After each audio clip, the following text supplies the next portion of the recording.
Thank you very much, Vice President. Commissioner Dalli, please. Thank you. Good afternoon. I shall start by saying something which is maybe pretty obvious. Nobody is born racist. It is not a characteristic which we are born with. So it's a question of nurture and not nature. So this action plan, together with the legislation, which, as already mentioned, is already in place, is aimed to reverse this, to reverse what we have nurtured in our children, in our societies. We have to unlearn what we have learned. So I'm really thankful to the President for making the space, for creating the space for the adoption of this action plan, because we really have a lot of work to do. And I'm not saying that it is easy to unlearn to how to behave, how we have learned how to behave. So one of the biggest hurdles I see, and which we are addressing in this action plan, is that of stereotypes. For instance, we more or less all have a picture in our minds of what a delinquent looks like.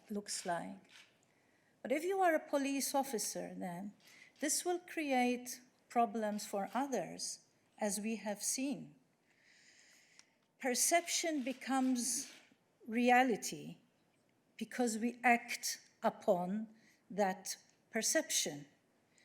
So that it is that perception of others which makes us racist. So that is why racism, we insist here, needs to be addressed in national curricula. We start with microaggression, with unconscious bias. If you see 2-year-olds, they haven't become racist yet, but once they become part of society, once they grow older, and they are in school, once they listen to what their parents and their friends are saying, they become racist. So the national curriculum is of the essence. We must start at the very root of the problem.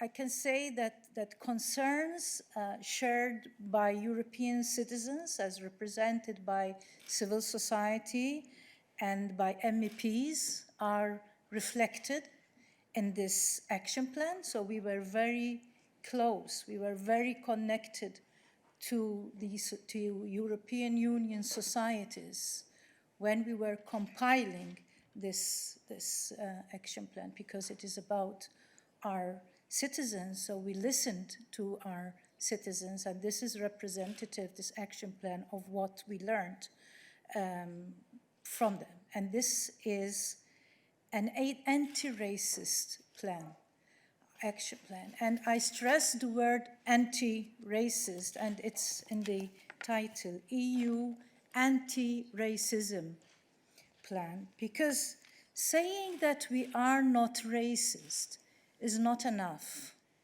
What are we doing about it? We have to be actively anti-racist and not just be complacent and say, whenever the discussion crops up, we say, I am not a racist. No, we must be anti-racist, not just not racist. And as Vice President Jourova pointed out, charity begins at home. So we must have greater diversity of employees in this institution, which will better reflect European diversity. So we are addressing this. And when we speak about racism, it's not something we think that is happening in our societies, or that we have a hunch about it. No, there are various studies also which point to the state of play.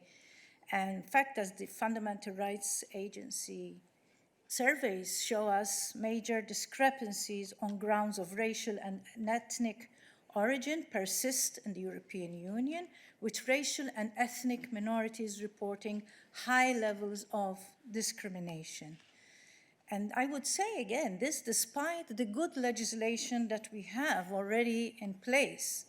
This is why this action plan contains a number of far-reaching measures intended to address the daily discriminations that racial and ethnic minorities experience, and also change our collective attitude from a passive one to an active one.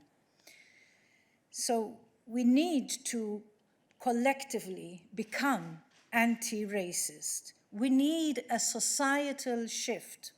We need to address microaggressions like we need to address structural racism and discrimination. So the action plan makes clear that we do our utmost to ensure the full and correct implementation of existing legislation. And we will expand the legislation on equality bodies to ensure their independence and give them stronger tools for intervention. We need to ensure that policing is fair and no discriminatory profiling takes place.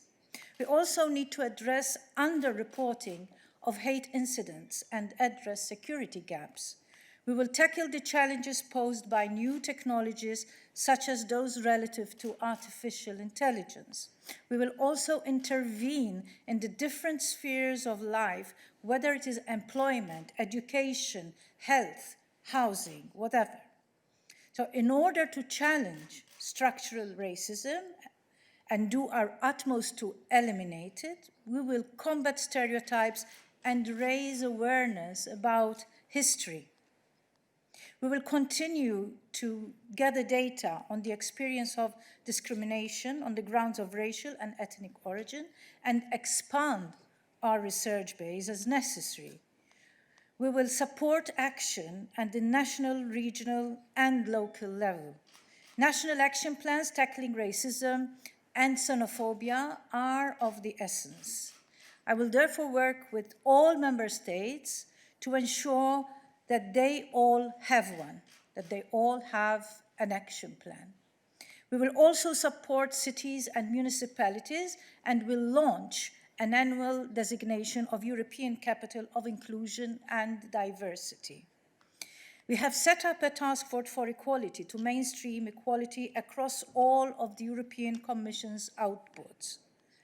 We will recruit a coordinator for anti-racism and hold a summit against racism to coincide with the coming year's International Day for the Elimination of Racial Discrimination.